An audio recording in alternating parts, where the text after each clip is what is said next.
ओम श्री गणेशाय नमः। अथ श्री महाविष्णुस्तोत्रम्। सूत उवाच ते गत्वा देवदेवेशं रमानाथं जगद्गुरुं विष्णुं कमलपत्राक्षं दद्रशुः प्रभयान्वितं स्तोत्रेण तुष्टुवुर्भक्त्या गदगदस्वरसत्कृताः देवा ऊचुः जय विष्णो रमेशाद्य महापुरुषपूर्वज दैत्यारे कामजनक सर्वकामफलप्रद महावराह गोविंद महायज्ञस्वरूपक महाविष्णो ध्रुवेशाद्य जगदुत्पत्तिकारण मत्स्यावतारे देवानां उद्धाराधाररूपक सत्यव्रतधराधीश मत्स्यरूपाय ते नमः। जयाकूपार दैत्यारे सुरकार्यसमर्पक अमृताप्तिकरेशान कूर्मरूपाय ते नमः। जयादिदैत्यनाशार्थ मादिशूकररूपधृक मह्युद्धारकृतोद्योग कोलरूपाय ते नमः। नारसिंहं वपुः कृत्वा महादैत्यं ददार यः करजैर्वरदत्ताङ्गं तस्मै नृहरये नमः। वामनं रूपमास्थाय त्रैलोक्यैश्वर्यमोहितं बलिं सञ्चलयामास तस्मै वामनरूपिणे। दुष्टशत्रविनाशाय सहस्रकरशत्रवे रेणुकागर्भजाताय जामदग्न्याय ते नमः। दुष्टराक्षसपौलस्त्य शिरश्छेदपटीयसे श्रीमद्दाशरथे तुभ्यं नमोऽनन्तक्रमाय च। कंसदुर्योधनाद्यैश्च दैत्यैः पृथिवीशलाञ्छनैः भाराक्रान्तां महीं योषा उज्जहार महाविभुः। धर्मं संस्थापयामास पापं कृत्वा सुदूरतः तस्मै कृष्णाय देवाय नमोऽस्तु बहुधा विभो। दुष्टयज्ञविघाताय पशुहिंसानिवृत्तये बौद्धरूपं दधौ योऽसौ तस्मै देवाय ते नमः। म्लेच्छप्रायेऽखिले लोके दुष्टराजन्यपीडिते कल्किरूपं समादध्यौ देवदेवाय ते नमः। दशावतारास्ते देव भक्तानां रक्षणाय वै दुष्टदैत्यविघाताय तस्मात् त्वं सर्वदुःखहृत जय भक्तार्तिनाशाय। धृतं नारी जलात्मसु रूपं येन त्वया देव कोऽन्यस्त्वत्तोदयानिधिः। इत्येवं देवदेवेशं स्तुत्वा श्रीपीतवाससं प्रणेमुर्भक्तिसहिताः साष्टाङ्गं विभुधर्षभाः। तेषां स्तवं समाकर्ण्य देवः श्रीपुरुषोत्तमः उवाच विबुधान् सर्वान् हर्षयच्छीगदाधरः। श्रीभगवानुवाच प्रसन्नोऽस्मि स्तवेनाहं देवास्तापं विमुञ्चत। भवतां नाशयिष्यामि दुःखं परमदुस्सहं। वृणुध्वं च वरं मत्तो देवः परमदुर्लभं ददामि परमप्रीतः स्तवस्यास्य प्रसादतः। य एतत् पठते स्तोत्रं कल्य उत्थाय मानवः। मयि भक्तिं परां कृत्वा न तं शोकः स्पृशेत् कदा। अलक्ष्मीः कालकर्णी च नाक्रामेतद्गृहं सुराः। नोपसर्गा न वेताला न ग्रहा ब्रह्मराक्षसाः न रोगावातिकाः पैत्ता श्लेष्मसम्भविनस्तथा। नाकालमरणं तस्य कदापि च भविष्यति। सन्ततिश्चिरकालस्था भोगः सर्वे सुखादयः। संभविष्यन्ति तन्मर्त्य गृहे यः स्तोत्रपाठकः। किं पुनर्बहुनोक्तं तेन स्तोत्रं सर्वार्थसाधकम् एतस्य पठनान्द्रिणः भुक्तिमुक्तेन दूरतः देवा भवत्सु यद्दुःखं कथ्यतां तदसंशयं नाशयामि न सन्देहश्चात्रकार्योणुरेव च एवं श्रीभगवद्वाक्यं श्रुत्वा सर्वे दिवौकसः प्रसन्नमनसः सर्वे पुनरुच्चुर्वृषाकपिं ते गत्वा देवदेवेशं रमानाथं जगद्गुरुं विष्णुं कमलपत्राक्षं दद्रशुः प्रभयान्वितं स्तोत्रेण तुष्टुर्भक्त्या गदगदस्वरसत्कृताः देवा ऊचुः जय विष्णो रमेशाद्य महापुरुषपूर्वज दैत्यारे कामजनक सर्वकामफलप्रद महावराह गोविन्द महायज्ञस्वरूपक महाविष्णो ध्रुवेशाद्य जगदुत्पत्तिकारण मत्स्यावतारे देवानाम् उद्धाराधाररूपक सत्यव्रतधराधीश मत्स्यरूपाय ते नमः जयाकूपार दैत्यारे सुरकार्यसमर्पक अमृताप्तिकरेशान कूर्मरूपाय ते नमः जयादिदैत्यनाशार्थ मादिशूकररूपधृक मह्युद्धारकृतोद्योग कोलरूपाय ते नमः नारसिंहं वपुः कृत्वा महादैत्यं ददारयः करजैर्वरदत्ताङ्गं तस्मै नृहरये नमः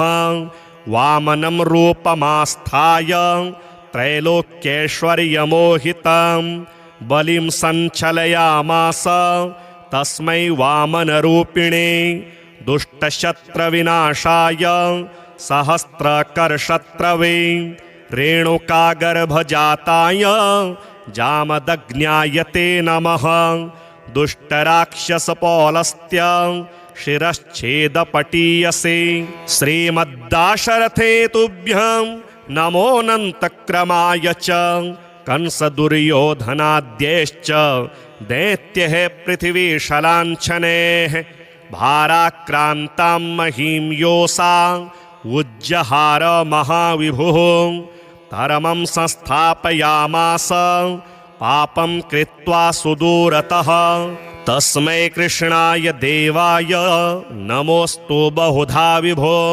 दुष्टयज्ञविघाताय पशुहिंसानिवृत्तये बौद्धरूपं दधौ योऽसौ तस्मै देवाय ते नमः म्लेच्छप्रायेऽखिले लोके दुष्टराजन्यपीडिते कल्किरूपं समादध्यौ देवदेवाय ते नमः दशावतारास्ते देव भक्तानां रक्षणाय वै दुष्टदैत्यविघाताय तस्मात् त्वं सर्वदुःखहृत जय भक्तार्तिनाशाय धृतं नारी जलात्मसु रूपं येन त्वया देव कोऽन्यस्त्वत्तोदयानिधिः इत्येवं देवदेवेशं स्तुत्वा श्रीपीतवाससं प्रणेमुर्भक्तिसहिताः साष्टाङ्गं विभुधर्षभाः तेषां स्तवं समाकर्ण्य देवः श्रीपुरुषोत्तमः उवाच विबुधान् सर्वान् हर्षयच्छीगदाधरः श्रीभगवानुवाच प्रसन्नोऽस्मि स्तवेनाहं देवास्तापं विमुञ्चत भवतां नाशयिष्यामि दुःखं परमदुस्सहं वृणुध्वं च वरं मत्तो देवः परमदुर्लभं ददामि परमप्रीतः स्तवस्यास्य प्रसादतः य एतत् पठते स्तोत्रं कल्य उत्थाय मानवः मयि भक्तिं परां कृत्वा न तं शोकः स्पृशेत् कदा अलक्ष्मीः कालकर्णी च नाक्रामेतद्गृहं सुराः नोपसर्गा न वेताला न ग्रहा ब्रह्मराक्षसाः न रोगावातिकाः पैत्ता श्लेष्मसम्भविनस्तथा नाकालमरणं तस्य कदापि च भविष्यति। सन्ततिश्चिरकालस्था भोगः सर्वे सुखादयः सम्भविष्यन्ति तन्मर्त्य गृहे यः स्तोत्रपाठकः। किं पुनर्बहुनोक्तेन स्तोत्रं सर्वार्थसाधकम्। एतस्य पठनान्द्रिणः भुक्तिमुक्तेन दूरतः। देवा भवत्सु यद्दुःखं कथ्यतां तदसंशयं। नाशयामि न सन्देहश्चात्रकार्योणुरेव च। एवं श्रीभगवद्वाक्यं श्रुत्वा सर्वे दिवौकसः प्रसन्नमनसः सर्वे पुनरुच्चुर्वृषाकपिं। ते गत्वा देवदेवेशं रमानाथं जगद्गुरुं विष्णुं कमलपत्राक्षं दद्रशुः प्रभयान्वितं। स्तोत्रेण तुष्टुर्भक्त्या गदगदस्वरसत्कृताः। देवा ऊचुः जय विष्णो रमेशाद्य महापुरुषपूर्वज। दैत्यारे कामजनक सर्वकामफलप्रद। महावराह गोविन्द महायज्ञस्वरूपक। महाविष्णो ध्रुवेशाद्य जगदुत्पत्तिकारण। मत्स्यावतारे देवानाम् उद्धाराधाररूपक। सत्यव्रतधराधीश मत्स्यरूपाय ते नमः। जयाकूपार दैत्यारे सुरकार्यसमर्पक। अमृताप्तिकरेशान कूर्मरूपाय ते नमः। जयादिदैत्यनाशार्थ मादिशूकररूपधृक।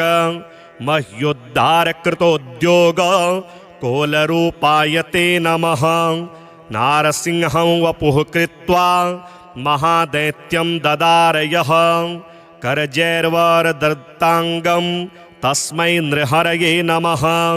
वामनं रूपमास्थाय त्रैलोक्यैश्वर्यमोहितं बलिं सञ्चलयामास तस्मै वामनरूपिणे। दुष्टशत्रविनाशाय सहस्रकरशत्रवे रेणुकागर्भजाताय जामदग्न्याय ते नमः। दुष्टराक्षसपौलस्त्य शिरश्छेदपटीयसे। श्रीमद्दाशरथे तुभ्यं नमोऽनन्तक्रमाय च। कंसदुर्योधनाद्यैश्च दैत्यैः पृथिवीशलाञ्छनैः भाराक्रान्तां महीं योषा उज्जहार महाविभुः। धर्मं संस्थापयामास पापं कृत्वा सुदूरतः। तस्मै कृष्णाय देवाय नमोऽस्तु बहुधा विभो। दुष्टयज्ञविघाताय पशुहिंसानिवृत्तये बौद्धरूपं दधौ योऽसौ तस्मै देवाय ते नमः। म्लेच्छप्रायेऽखिले लोके दुष्टराजन्यपीडिते कल्किरूपं समादध्यौ देवदेवाय ते नमः। दशावतारास्ते देव भक्तानां रक्षणाय वै। दुष्टदैत्यविघाताय तस्मात् त्वं सर्वदुःखहृत जय भक्तार्तिनाशाय। धृतं नारी जलात्मसु रूपं येन त्वया देव कोऽन्यस्त्वत्तोदयानिधिः। इत्येवं देवदेवेशं स्तुत्वा श्रीपीतवाससं प्रणेमुर्भक्तिसहिताः साष्टाङ्गं विभुधर्षभाः। तेषां स्तवं समाकर्ण्य देवः श्रीपुरुषोत्तमः उवाच विबुधान् सर्वान् हर्षयच्छीगदाधरः। श्रीभगवानुवाच प्रसन्नोऽस्मि स्तवेनाहं देवास्तापं विमुञ्चत। भवतां नाशयिष्यामि दुःखं परमदुस्सहं। वृणुध्वं च वरं मत्तो देवः परमदुर्लभं। ददामि परमप्रीतः स्तवस्यास्य प्रसादतः। य एतत् पठते स्तोत्रं कल्य उत्थाय मानवः। मयि भक्तिं परां कृत्वा न तं शोकः स्पृशेत् कदा अलक्ष्मीः कालकर्णी च नाक्रामे तद्गृहं सुराः नोपसर्गा न वेताला न ग्रहा ब्रह्मराक्षसाः न रोगावातिकाः पैत्ता श्लेष्मसम्भविनस्तथा नाकालमरणं तस्य कदापि च भविष्यति सन्ततिश्चिरकालस्था भोगः सर्वे सुखादयः सम्भविष्यन्ति तन्मर्त्य गृहे यः स्तोत्रपाठकः किं पुनर्बहुनोक्तेन स्तोत्रं सर्वार्थसाधकम् एतस्य पठनान्द्रिणः भुक्तिमुक्तेन दूरतः देवा भवत्सु यद्दुःखं कथ्यतां तदसंशयं नाशयामि न सन्देहश्चात्रकार्योणुरेव च एवं श्रीभगवद्वाक्यं श्रुत्वा सर्वे दिवौकसः प्रसन्नमनसः सर्वे पुनरुच्चुर्वृषाकपिं ते गत्वा देवदेवेशं रमानाथं जगद्गुरुं विष्णुं कमलपत्राक्षं दद्रशुः प्रभयान्वितं स्तोत्रेण तुष्टुर्भक्त्या गदगदस्वरसत्कृताः देवा ऊचुः जय विष्णो रमेशाद्य महापुरुषपूर्वज दैत्यारे कामजनक सर्वकामफलप्रद महावराह गोविन्द महायज्ञस्वरूपक महाविष्णो ध्रुवेशाद्य जगदुत्पत्तिकारण मत्स्यावतारे देवानां उद्धाराधाररूपक सत्यव्रतधराधीश मत्स्यरूपाय ते नमः जयाकूपारदैत्यारे सुरकार्यसमर्पक अमृताप्तिकरेशान कूर्मरूपाय ते नमः जयादिदैत्यनाशार्थ मादिशूकररूपधृक मह्युद्धारकृतोद्योग कोलरूपाय ते नमः नारसिंहं वपुः कृत्वा महादैत्यं ददारयः करजैर्वरदत्ताङ्गं तस्मै नृहरये नमः वामनं रूपमास्थाय त्रैलोक्यैश्वर्यमोहितं बलिं सञ्चलयामास तस्मै वामनरूपिणे दुष्टशत्रविनाशाय सहस्रकरशत्रवे रेणुकागर्भजाताय जामदग्न्याय ते नमः दुष्टराक्षसपौलस्त्य शिरश्छेदपटीयसे श्रीमद्दाशरथे तुभ्यं नमोऽनन्तक्रमाय च कंसदुर्योधनाद्यैश्च दैत्यैः पृथिवीशलाञ्छनैः भाराक्रान्तां महीं योषा उज्जहार महाविभुः धर्मं संस्थापयामास पापं कृत्वा सुदूरतः तस्मै कृष्णाय देवाय नमोऽस्तु बहुधा विभो दुष्टयज्ञविघाताय पशुहिंसानिवृत्तये बौद्धरूपं दधौ योऽसौ तस्मै देवाय ते नमः म्लेच्छप्रायेऽखिले लोके दुष्टराजन्यपीडिते कल्किरूपं समादध्यौ देवदेवाय ते नमः दशावतारास्ते देव भक्तानां रक्षणाय वै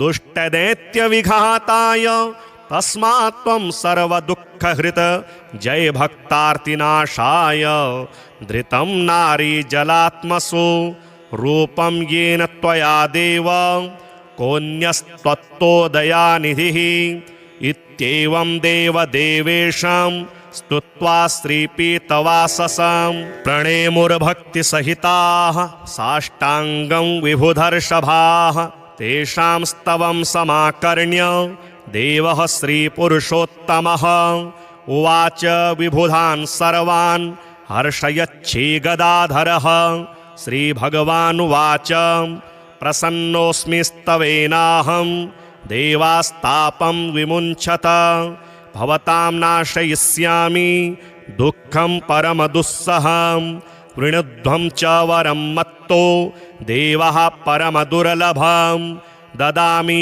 परमप्रीतः स्तवस्यास्य प्रसादतः य एतत् पठते स्तोत्रं कल्य उत्थाय मानवः मयि भक्तिं परां कृत्वा न तं शोकः स्पृशेत् कदा अलक्ष्मीः कालकर्णी च नाक्रामे तद्गृहं सुराः नोपसर्गा न वेताला न ग्रहा ब्रह्मराक्षसाः न रोगावातिकाः पैत्ता श्लेष्मसम्भविनस्तथा नाकालमरणं तस्य कदापि च भविष्यति सन्ततिश्चिरकालस्था भोगः सर्वे सुखादयः सम्भविष्यन्ति तन्मर्त्य गृहे यः स्तोत्रपाठकः किं पुनर्बहुनोक्तेन स्तोत्रं सर्वार्थसाधकम् एतस्य पठनान्द्रिणः भुक्तिमुक्तेन दूरतः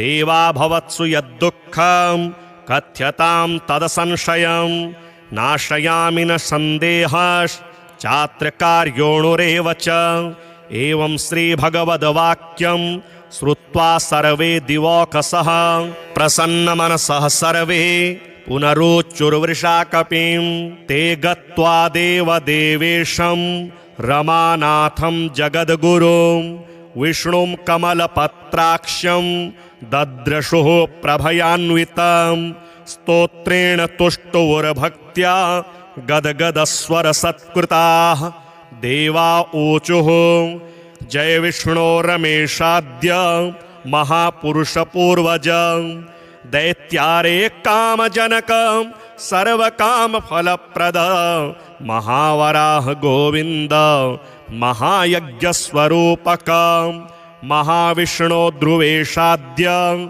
जगदुत्पत्तिकारण मत्स्यावतारे देवानाम् उद्धाराधाररूपक सत्यव्रतधराधीश मत्स्यरूपाय ते नमः जयाकूपारदैत्यारे सुरकार्यसमर्पक अमृताप्तिकरेशान कूर्मरूपाय ते नमः जयादिदैत्यनाशार्थ मादिशूकररूपधृक मह्युद्धारकृतोद्योग कोलरूपाय ते नमः नारसिंहं वपुः कृत्वा महादैत्यं ददारयः करजैर्वरदत्ताङ्गं तस्मै नृहरये नमः वामनं रूपमास्थाय त्रैलोक्यैश्वर्यमोहितं बलिं सञ्चलयामास तस्मै वामनरूपिणे दुष्टशत्रविनाशाय सहस्रकरशत्रवे रेणुकागर्भजाताय जामदग्न्याय ते नमः दुष्टराक्षसपौलस्त्य शिरश्छेदपटीयसे श्रीमद्दाशरथे तुभ्यं नमोऽनन्तक्रमाय च कंसदुर्योधनाद्यैश्च दैत्यैः पृथिवीशलाञ्छनैः भाराक्रान्तां महीं योषा उज्जहार महाविभुः धर्मं संस्थापयामास पापं कृत्वा सुदूरतः तस्मै कृष्णाय देवाय नमोऽस्तु बहुधा विभो दुष्टयज्ञविघाताय पशुहिंसानिवृत्तये बौद्धरूपं दधौ योऽसौ तस्मै देवाय ते नमः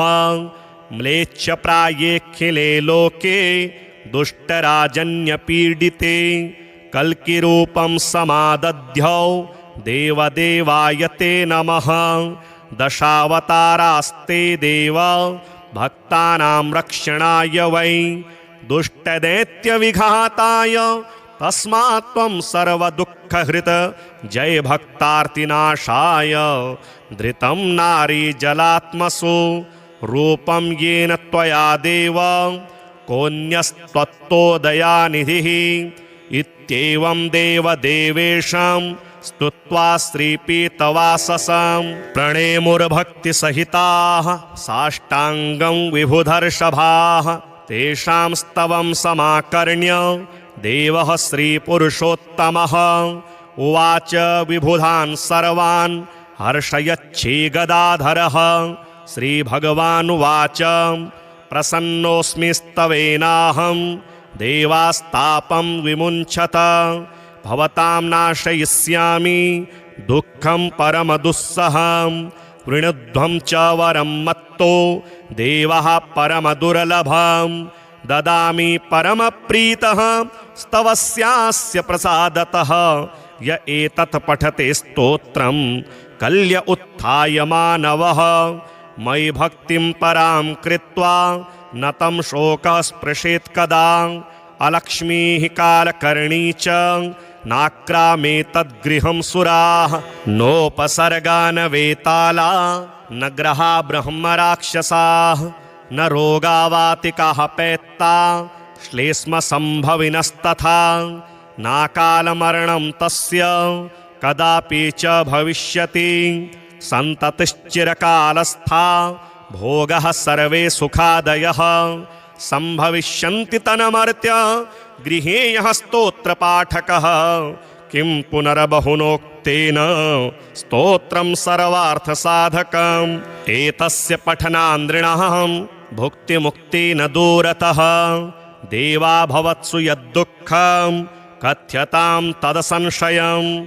नाशयामि न सन्देहश्चात्रकार्योणुरेव च। एवं श्रीभगवद्वाक्यं श्रुत्वा सर्वे दिवौकसः प्रसन्नमनसः सर्वे पुनरुच्चुर्वृषाकपिं। ते गत्वा देवदेवेशं रमानाथं जगद्गुरुं। विष्णुं कमलपत्राक्षं दद्रशुः प्रभयान्वितं। स्तोत्रेण तुष्टुर्भक्त्या गदगदस्वरसत्कृताः। देवा ऊचुः जय विष्णो रमेशाद्य महापुरुषपूर्वज। दैत्यारे कामजनक सर्वकामफलप्रद। महावराह गोविन्द महायज्ञस्वरूपक। महाविष्णो ध्रुवेशाद्य जगदुत्पत्तिकारण। मत्स्यावतारे देवानाम् उद्धाराधाररूपक। सत्यव्रतधराधीश मत्स्यरूपाय ते नमः।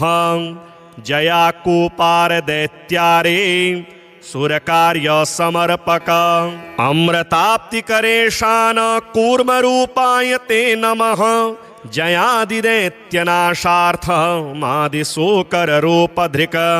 मह्युद्धारकृतोद्योग कोलरूपाय ते नमः।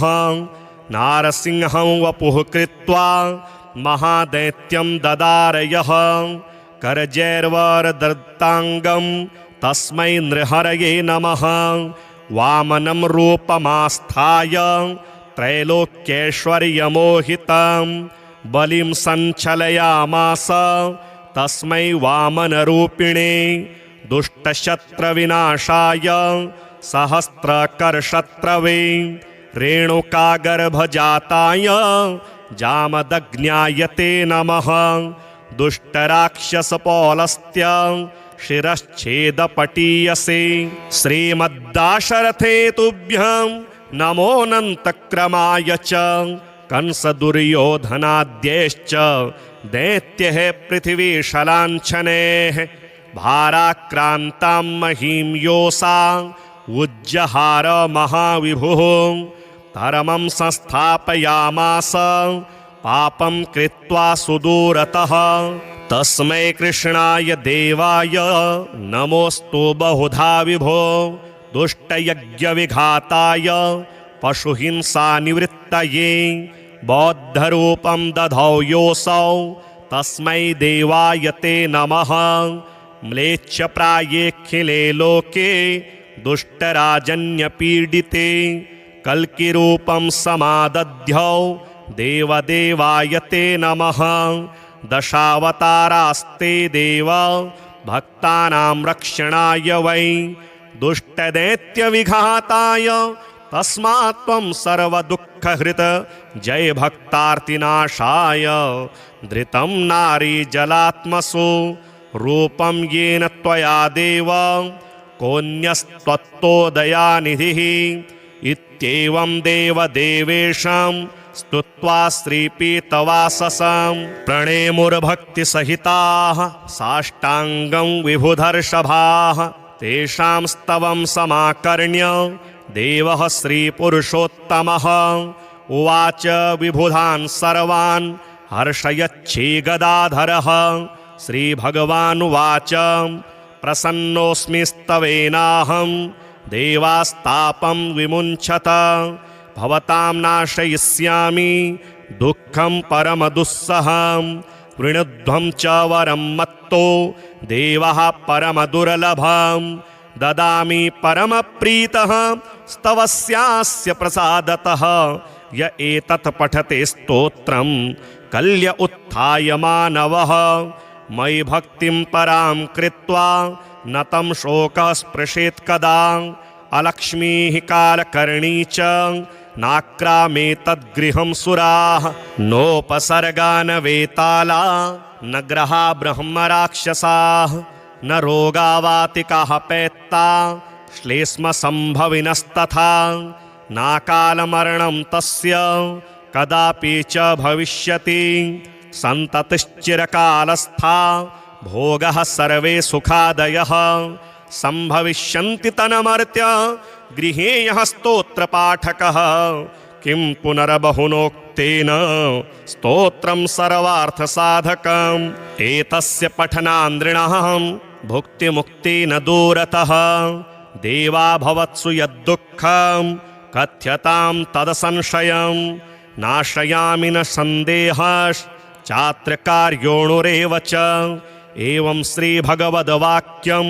श्रुत्वा सर्वे दिवौकसः प्रसन्नमनसः सर्वे पुनरुच्चुर्वृषाकपिं ते गत्वा देवदेवेशं रमानाथं जगद्गुरुं विष्णुं कमलपत्राक्षं दद्रशुः प्रभयान्वितं स्तोत्रेण तुष्टुर्भक्त्या गदगदस्वरसत्कृताः देवा ऊचुः जय विष्णो रमेशाद्य महापुरुषपूर्वज दैत्यारे कामजनक सर्वकामफलप्रद महावराह गोविन्द महायज्ञस्वरूपक महाविष्णो ध्रुवेशाद्य जगदुत्पत्तिकारण मत्स्यावतारे देवानाम् उद्धाराधाररूपक सत्यव्रतधराधीश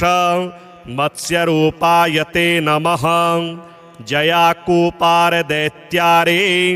सुरकार्यसमर्पक अमृताप्तिकरेशान कूर्मरूपाय ते नमः जयादिदैत्यनाशार्थ मादिशूकररूपधृक मह्युद्धारकृतोद्योग कोलरूपाय ते नमः नारसिंहं वपुः कृत्वा महादैत्यं ददारयः करजैर्वरदत्ताङ्गं तस्मै नृहरये नमः वामनं रूपमास्थाय त्रैलोक्यैश्वर्यमोहितं बलिं सञ्चलयामास तस्मै वामनरूपिणे दुष्टशत्रविनाशाय सहस्रकरशत्रवे रेणुकागर्भजाताय जामदग्न्याय ते नमः दुष्टराक्षसपौलस्त्य शिरश्छेदपटीयसे श्रीमद्दाशरथे तुभ्यं नमोऽनन्तक्रमाय च कंसदुर्योधनाद्यैश्च दैत्यैः पृथिवीशलाञ्छनैः भाराक्रान्तां महीं योषा उज्जहार महाविभुः धर्मं संस्थापयामास पापं कृत्वा सुदूरतः तस्मै कृष्णाय देवाय नमोऽस्तु बहुधा विभो दुष्टयज्ञविघाताय पशुहिंसानिवृत्तये बौद्धरूपं दधौ योऽसौ तस्मै देवाय ते नमः म्लेच्छप्रायेऽखिले लोके दुष्टराजन्यपीडिते कल्किरूपं समादध्यौ देवदेवाय ते नमः दशावतारास्ते देव भक्तानां रक्षणाय वै दुष्टदैत्यविघाताय तस्मात् त्वं सर्वदुःखहृत् जय भक्तार्तिनाशाय धृतं नारी जलात्मसु रूपं येन त्वया देव कोऽन्यस्त्वत्तोदयानिधिः इत्येवं देवदेवेशं स्तुत्वा श्रीपीतवाससं प्रणेमुर्भक्तिसहिताः साष्टाङ्गं विभुधर्षभाः तेषां स्तवं समाकर्ण्य देवः श्रीपुरुषोत्तमः उवाच विबुधान् सर्वान् हर्षयच्छीगदाधरः श्रीभगवानुवाच प्रसन्नोऽस्मि स्तवेनाहं देवास्तापं विमुञ्चत भवतां नाशयिष्यामि दुःखं परमदुस्सहं वृणुध्वं च वरं मत्तो देवः परमदुर्लभं ददामि परमप्रीतः स्तवस्यास्य प्रसादतः य एतत् पठते स्तोत्रं कल्य उत्थाय मानवः मयि भक्तिं परां कृत्वा न तं शोकः स्पृशेत् कदा अलक्ष्मीः कालकर्णी च नाक्रामे तद्गृहं सुराः नोपसर्गा न वेताला न ग्रहा ब्रह्मराक्षसाः न रोगावातिकाः पैत्ता श्लेष्मसम्भविनस्तथा नाकालमरणं तस्य कदापि च भविष्यति सन्ततिश्चिरकालस्था भोगः सर्वे सुखादयः सम्भविष्यन्ति तन्मर्त्य गृहे यः स्तोत्रपाठकः किं पुनर्बहुनोक्तेन स्तोत्रं सर्वार्थसाधकम् एतस्य पठनान्द्रिणः भुक्तिमुक्तेन दूरतः देवा भवत्सु यद्दुःखं कथ्यतां तदसंशयं नाशयामि न सन्देहश्चात्रकार्योणुरेव च एवं श्रीभगवद्वाक्यं श्रुत्वा सर्वे दिवौकसः प्रसन्नमनसः सर्वे पुनरुच्चुर्वृषाकपिं ते गत्वा देवदेवेशं रमानाथं जगद्गुरुं विष्णुं कमलपत्राक्षं दद्रशुः प्रभयान्वितं स्तोत्रेण तुष्टुर्भक्त्या गदगदस्वरसत्कृताः देवा ऊचुः जय विष्णो रमेशाद्य महापुरुषपूर्वज दैत्यारे कामजनक सर्वकामफलप्रद महावराह गोविन्द महायज्ञस्वरूपक महाविष्णो ध्रुवेशाद्य जगदुत्पत्तिकारण मत्स्यावतारे देवानाम् उद्धाराधाररूपक सत्यव्रतधराधीश मत्स्यरूपाय ते नमः जयाकूपारदैत्यारे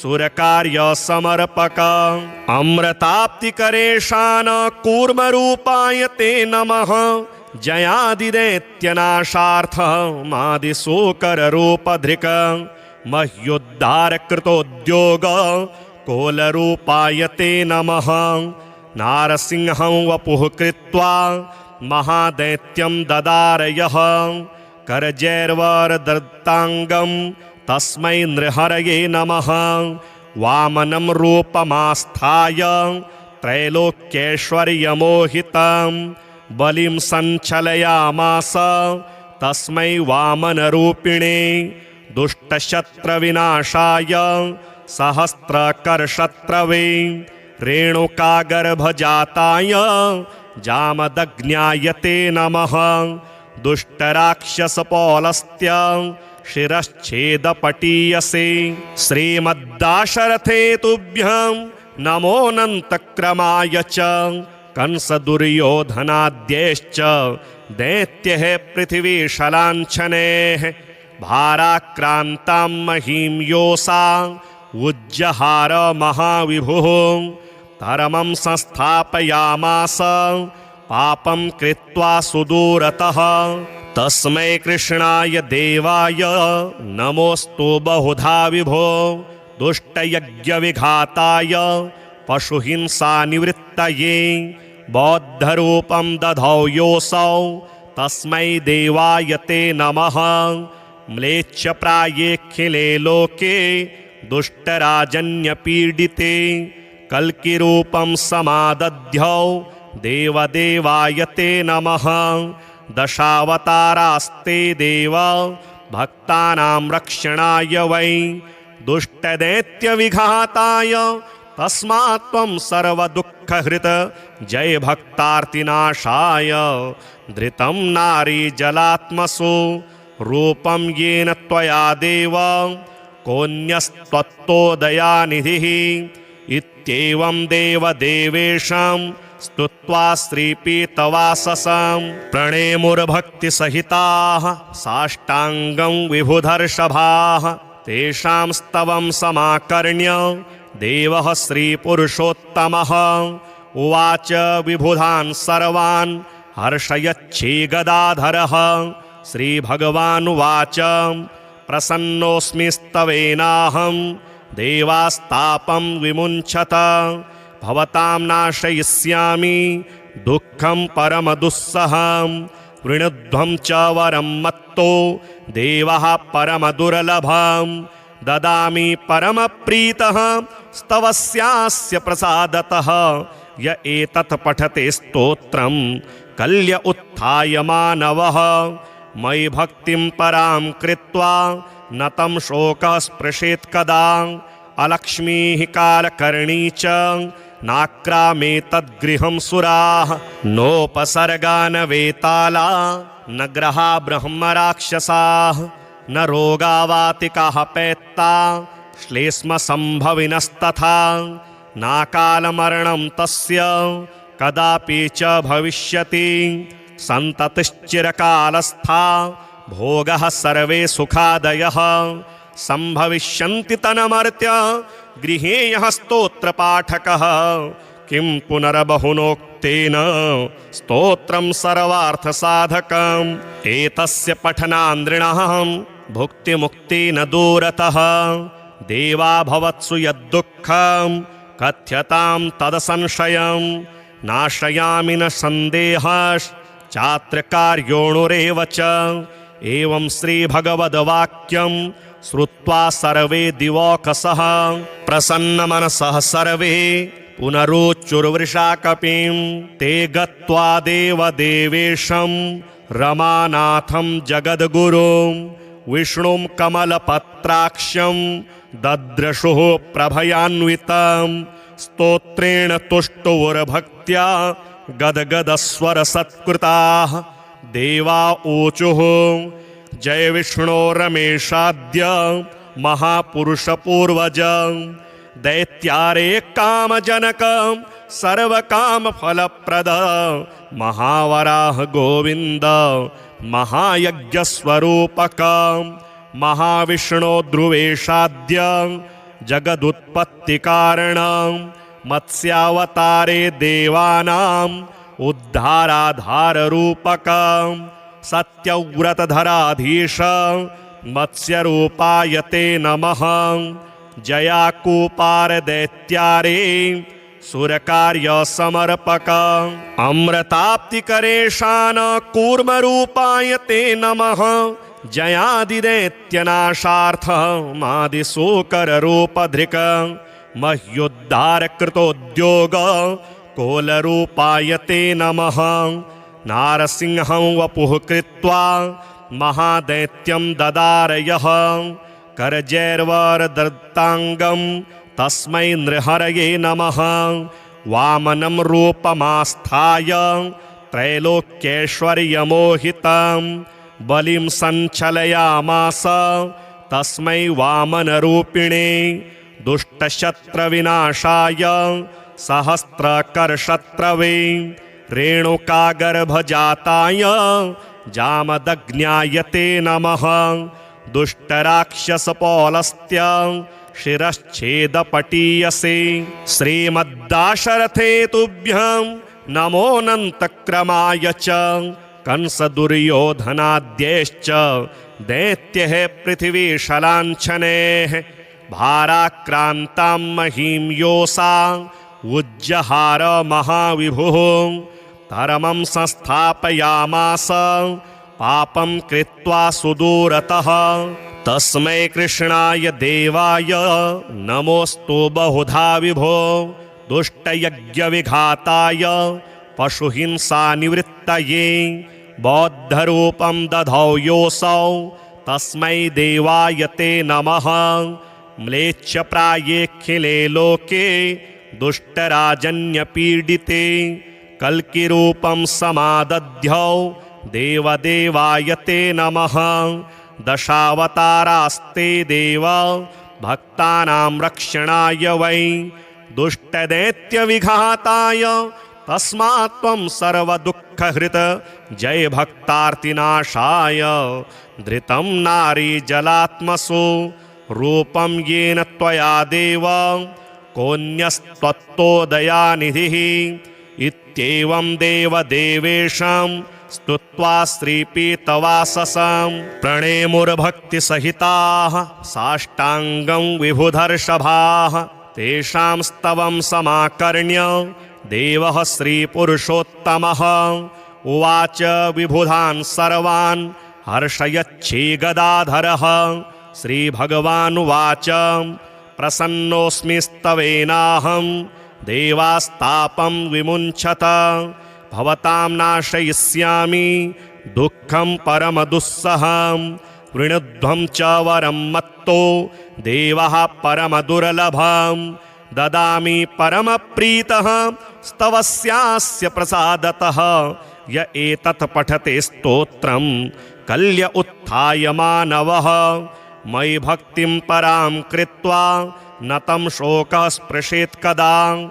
अलक्ष्मीः कालकर्णी च नाक्रामेतद्गृहं सुराः। नोपसर्गा न वेताला न ग्रहा ब्रह्मराक्षसाः।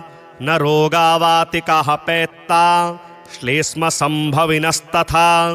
नाकालमरणं तस्य कदापि च भविष्यति। सन्ततिश्चिरकालस्था भोगः सर्वे सुखादयः। सम्भविष्यन्ति तन्मर्त्य गृहे यः स्तोत्रपाठकः। किं पुनर्बहुनोक्तेन स्तोत्रं सर्वार्थसाधकम्। एतस्य पठनान्द्रिणः भुक्तिमुक्तेन दूरतः। देवा भवत्सु यद्दुःखं कथ्यतां तदसंशयं। नाशयामि न सन्देहश्चात्रकार्योणुरेव च। एवं श्रीभगवद्वाक्यं श्रुत्वा सर्वे दिवौकसः प्रसन्नमनसः सर्वे पुनरुच्चुर्वृषाकपिं। ते गत्वा देवदेवेशं रमानाथं जगद्गुरुं विष्णुं कमलपत्राक्षं दद्रशुः प्रभयान्वितं। स्तोत्रेण तुष्टुर्भक्त्या गदगदस्वरसत्कृताः। देवा ऊचुः जय विष्णो रमेशाद्य महापुरुषपूर्वज। दैत्यारे कामजनक सर्वकामफलप्रद। महावराह गोविन्द महायज्ञस्वरूपक। महाविष्णो ध्रुवेशाद्य जगदुत्पत्तिकारण। मत्स्यावतारे देवानाम् उद्धाराधाररूपक। सत्यव्रतधराधीश मत्स्यरूपाय ते नमः। जयाकूपारदैत्यारे सुरकार्यसमर्पक। अमृताप्तिकरेशान कूर्मरूपाय ते नमः। जयादिदैत्यनाशार्थ मादिशूकररूपधृक। मह्युद्धारकृतोद्योग कोलरूपाय ते नमः।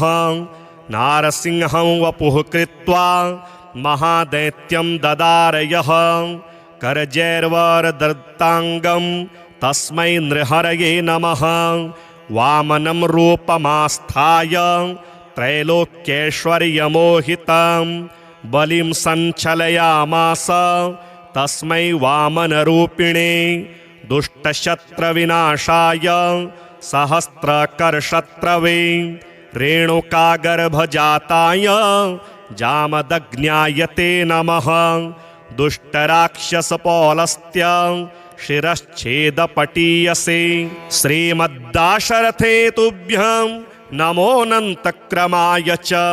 कंसदुर्योधनाद्यैश्च दैत्यैः पृथिवीशलाञ्छनैः भाराक्रान्तां महीं योषा उज्जहार महाविभुः। धर्मं संस्थापयामास पापं कृत्वा सुदूरतः। तस्मै कृष्णाय देवाय नमोऽस्तु बहुधा विभो।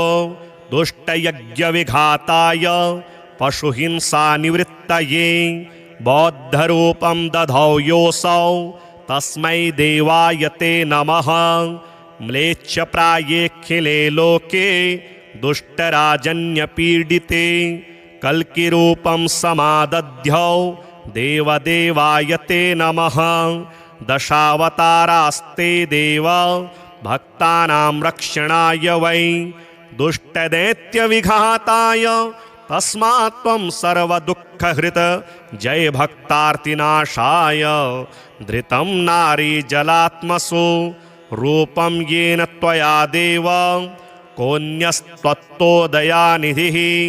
इत्येवं देवदेवेशं स्तुत्वा श्रीपीतवाससं प्रणेमुर्भक्तिसहिताः साष्टाङ्गं विभुधर्षभाः। तेषां स्तवं समाकर्ण्य देवः श्रीपुरुषोत्तमः उवाच विबुधान् सर्वान् हर्षयच्छीगदाधरः। श्रीभगवानुवाच प्रसन्नोऽस्मि स्तवेनाहं देवास्तापं विमुञ्चत। भवतां नाशयिष्यामि दुःखं परमदुस्सहं। वृणुध्वं च वरं मत्तो देवः परमदुर्लभं। ददामि परमप्रीतः स्तवस्यास्य प्रसादतः। य एतत् पठते स्तोत्रं कल्य उत्थाय मानवः। मयि भक्तिं परां कृत्वा न तं शोकः स्पृशेत् कदा। अलक्ष्मीः कालकर्णी च नाक्रामेतद्गृहं सुराः। नोपसर्गा न वेताला न ग्रहा ब्रह्मराक्षसाः। न रोगावातिकाः पैत्ता श्लेष्मसम्भविनस्तथा। नाकालमरणं तस्य कदापि च भविष्यति। सन्ततिश्चिरकालस्था भोगः सर्वे सुखादयः। सम्भविष्यन्ति तन्मर्त्य गृहे यः स्तोत्रपाठकः। किं पुनर्बहुनोक्तेन स्तोत्रं सर्वार्थसाधकम्। एतस्य पठनान्द्रिणः भुक्तिमुक्ति न दूरतः। देवा भवत्सु यद्दुःखं कथ्यतां तदसंशयं। नाशयामि न सन्देहश्चात्रकार्योणुरेव च। एवं श्रीभगवद्वाक्यं श्रुत्वा सर्वे दिवौकसः प्रसन्नमनसः सर्वे पुनरुच्चुर्वृषा कपिम्।